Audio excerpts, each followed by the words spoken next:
Good morning, I'm Maddie Jansen, and this is the podcast of 17 News at Sunrise. It's everything you need to know to start your day in about 15 minutes.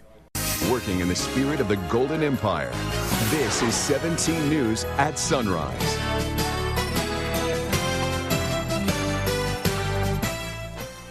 Good morning. Right now at 5, the price of oil drops to unprecedented levels around the world. How did it happen? What does this mean for Kern County? President Trump says he's shutting down immigration amid the coronavirus pandemic. This as national leaders work to fund small businesses. Plus, massive changes to grading for local high school students. What teens and their parents need to know on this Tuesday, April 21st, 2020. Good morning. Great to have you with us. I'm Maddie Jansen coming to you from my home studio here in Tehachapi. Alex Fisher holding down the fort in downtown Bakersfield. Kevin Charette in his own home studio in southwest Bakersfield. You guys, it looked like I had some rain overnight, at least up here in the mountain areas. What about down there in the valley? Clear as could be. It was pretty clear, but again, it was very breezy last night. Matter of fact, our umbrella, I think, fell in the pool at some point last night because the wind was pretty gusty. So the question is, will it continue? What does it look like for today, Kev? Well, it sounds like we had a mixed bag all around Kern County, and we had a few little pockets of showers that did make their way through Kern County last night. That is all coming to an end. We are going to start out with some cloud cover on the west-facing slopes of the Tehachapis this morning, and then all areas should clear out as we go throughout the day. Yesterday was a comfortable day on the temperatures, though. We hit 71 degrees. That was the high for the day. Normally, should be right around 76 this time of year. Our record 98 set back in 1906. As we take a look right now at the skies, and you can see definitely a little bit of cloud cover out there right now, and you can see overnight those little pockets of showers that pushed on through. This will be the case this morning, but then again, as the system continues to exit to the east, we will see more and more clearing. 56 in Bakersfield right now with a northwest wind at 10 miles per hour. As we take a look at the day and the temperatures, we'll start out with some clouds in mid-50s, partly cloudy at noon and 64.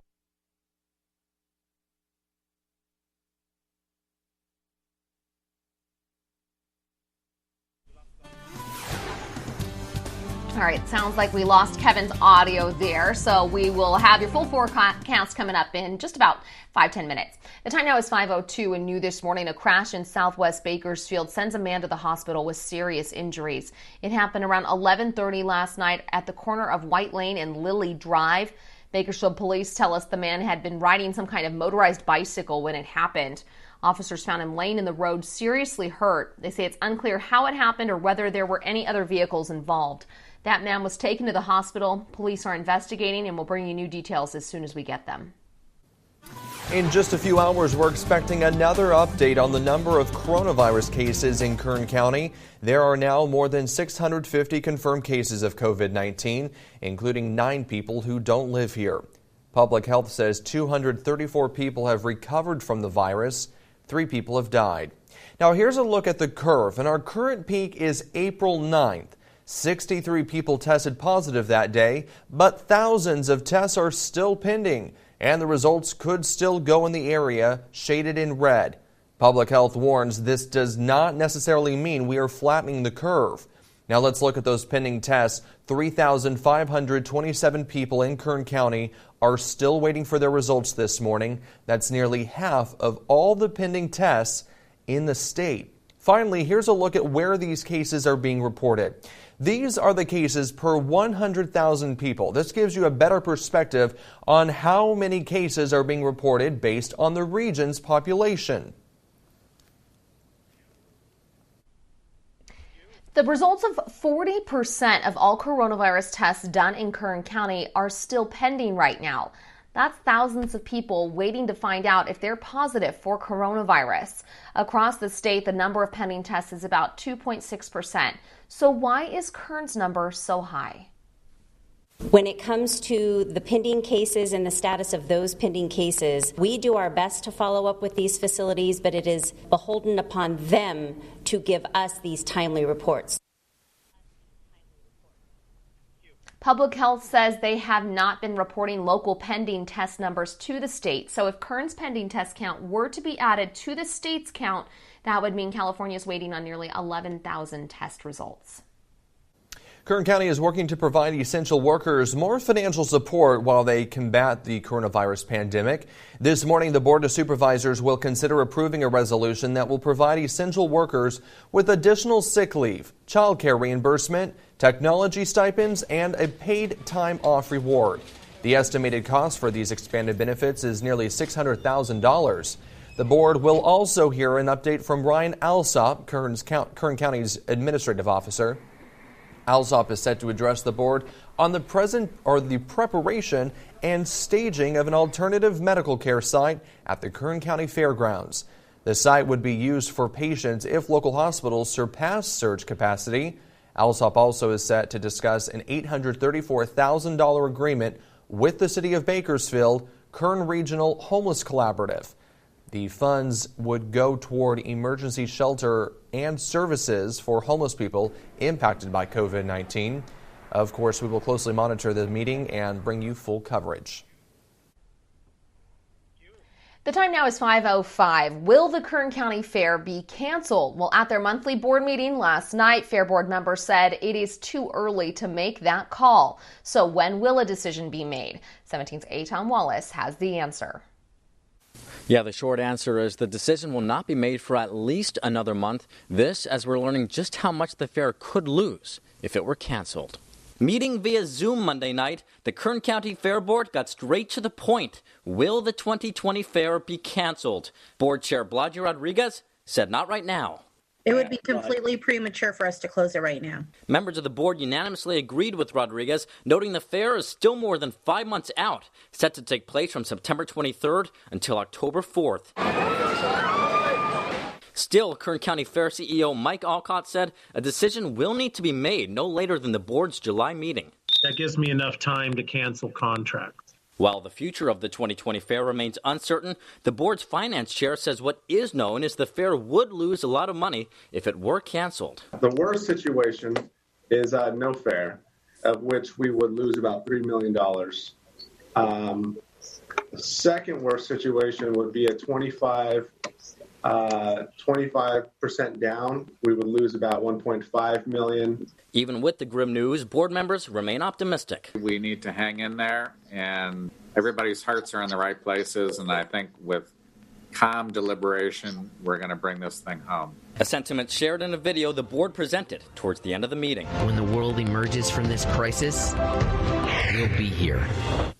The board also discussed moving the livestock auction online should the fair be canceled, and they formally approved a contract with the county to stage the fairgrounds as an alternative care site for coronavirus patients should hospitals reach their surge capacity. More on that at Tuesday's Board of Supervisors meeting. We will have full coverage. Reporting for 17 News, I'm Tom Wallace. 5:08 now and education news.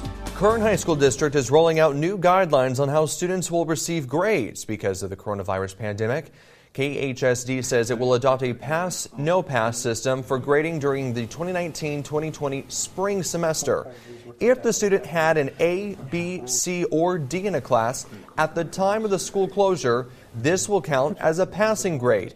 If the student had an F in a class, that counts as a failing grade. This system is also in effect for classes during the summer 2020 session. And that is the subject of this morning's 17 interactive feedback poll. We're asking you, should local teachers grade their students differently because of the coronavirus pandemic? You can call or text us at 661-888-4617. Press 1 if you think students should be graded differently, and 2 if not. You can also text, tweet, email, or Facebook your comments. Once again, our interactive feedback line is 661-888-4617. And coming up in about 20 minutes, we'll air some of your comments and have the first results from today's poll. The time now is 5:09. Now to the oil plunge. The price of West Texas Intermediate, the nation's benchmark crude, fell into negative numbers yesterday, something unheard of before. At one point, the price fell to negative $25 a barrel. What does that even mean? It means crude oil at that moment was essentially worthless. One of the biggest reasons for the drop is the plunging demand for gasoline as millions of Americans wait out the COVID-19 pandemic at home. Refineries already have all the crude they can use, and storage facilities have run out of space. So it's costing them money to store the oil they can't sell. If this continues, economies like ours in Kern County are in trouble. Kern relies on oil production not only for thousands of jobs, but for its property tax base as well. On May 1st, OPEC's agreement to cut production by 9.7 million barrels a day is going into effect. Governor Gavin Newsom is expected to hold another news conference today at noon to discuss how California is responding to the coronavirus pandemic. During his briefing yesterday, Newsom brought up issues facing students learning from home during this time, saying there's a disparity in access to technology in communities across the state. The issues of equity, the issues of access and availability of laptops and computers and screens, issues of connectivity as it relates to internet and broadband, all of those issues vexing even on the natural, but particularly under the circumstances made more acute and more foundational in terms of our ability to not just promote the promise of education during this time, but to actually deliver on it. It was also announced that about 70,000 laptops will be distributed to students in the state. Some students will get devices this week as Google and other companies help to bridge the digital divide. Kern Public Health says new research shows smoking and vaping make people more vulnerable to coronavirus. If you smoke or vape, please consider quitting. Smokers who already have lung disease or reduced lung capacity could be at increased risk of serious illness due to COVID-19. Michelle Corson adds using cigarettes or vaping devices makes it easier to catch the virus if it's on your hands. The time now is 5:11, and a pair of sisters are helping their community stay protected from COVID-19 while also making a profit. Yeah, we'll tell you how many masks they've mass-produced and sold in Kern County so far. That story's still ahead.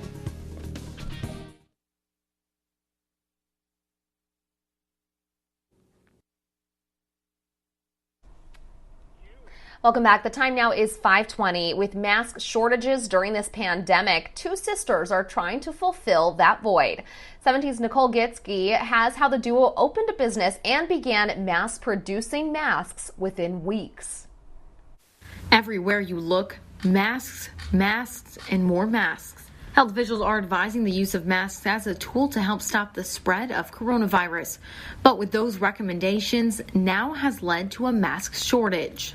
Two sisters put their heads together to figure out a way to give back to those most vulnerable. My sister and I are both in the medical field, and so we just saw the need, and we really wanted to give back. In the matter of weeks, Yoli and Elena put together a business producing cloth masks and already sold thousands of them nationwide. Couple weeks, we didn't know kind of what to expect, and it took off on a bigger scale than I think we even imagined. Through Sister PPE, every mask sold gives them a chance to give back to their community. So we've given monetary donations and then also giving back masks as well. Like we've had just in the past couple of days, a few different organizations contact us and say, hey, we need masks for our team. We need, there's another organization down south who needs them for a homeless shelter. So we're going to be helping with that. But then we've also given monetary donations to churches who are a part of large feeding programs that need supplies and bags and stuff like that. So yeah, we're both ways. Reporting in Southwest Bakersfield, Nicole Gitsky, 17 News. And if you'd like to purchase a mask, you can find a link on our website, kget.com. A number of organizations have really stepped up to make sure that those who are suffering amidst the economic downturn during this pandemic still have enough to eat. Last night, families in Wasco were invited to get a grab-and-go meal outside Lifehouse Church. The meals were provided courtesy of Sonder Restaurant, Dignity Health, and Waste Hunger. We're just excited about the opportunity we have to give back and to be partners with folks that have such great hearts to give back to people, especially to make sure that their stomachs are full of food. In all, 300 meals were served to those in need. Meantime, happening today, Daisy's Supportive Living Services is doing a food drive to help seniors who are isolated because of the pandemic. It's this morning, 8 a.m. to 1 p.m. at 164 H Street. You're being asked to bring by non-perishable foods and other necessary supplies. They'll then be distributed to seniors in our community. All right, it's 5:23 now, and still ahead this morning on Sunrise, money for small business loans has run out, but it seems small businesses aren't the only ones who benefited from the Paycheck Protection Program. What one investigation revealed, coming up in your 17 Business Watch.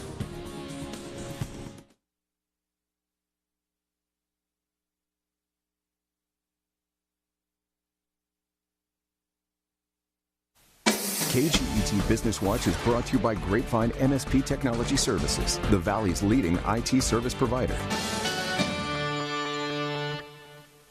Welcome back in your 17 Business Watch. The Paycheck Protection Program, also known as PPP, set aside $349 billion to help small businesses keep their workers on the payroll.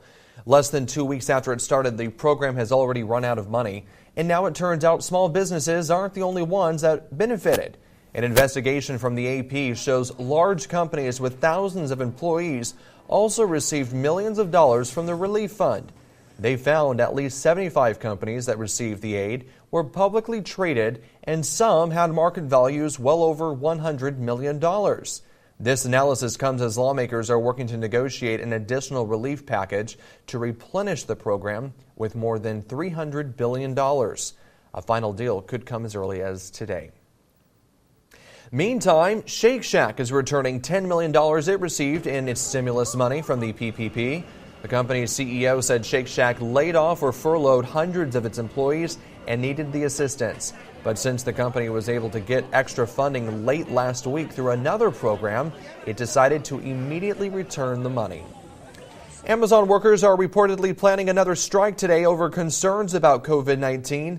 The USA Today is reporting that hundreds of warehouse workers are planning to call out of work. They want improved working conditions that protect them against the virus. Amazon has said it is taking protective measures, including providing masks, raising pay, and hiring more workers.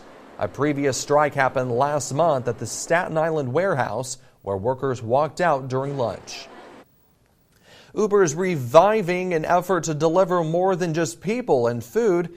The Financial Times reports the company is testing 2 new services to transport items ranging from medical supplies to pet food. Uber Direct is for retailers and businesses that want to deliver goods to customers or suppliers.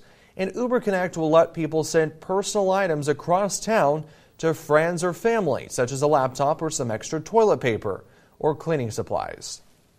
All right, coming up the next half hour on Sunrise, immigration shut down. We'll explain this new decision from the Trump administration coming up after the break.